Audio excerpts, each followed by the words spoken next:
លេងក្នុងគោលបំណងបង្ខំគេឈ្មោះបើប្រាក់តែចំណេញអាជីវកម្មសេដ្ឋកិច្ចនយោបាយនិងធ្វើឲ្យជ្រើសរបល់ក្នុងសង្គម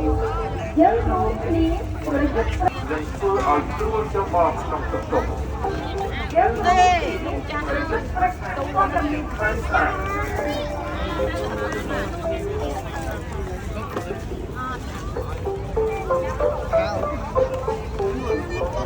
ប្រភេទព័ត៌មានខ្លាំងខ្លាយ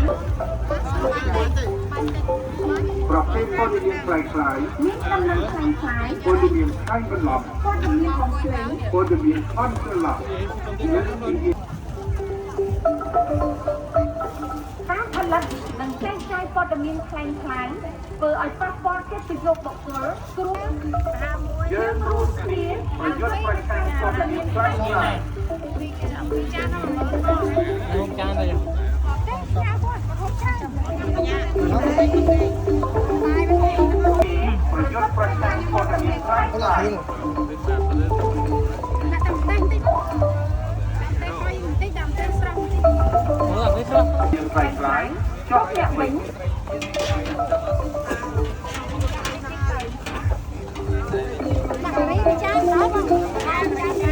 Phần lớn rưỡi chai chaiព័ត៌មានផ្សេងផ្សាយគឺបំផ្លាញខ្លួនឯង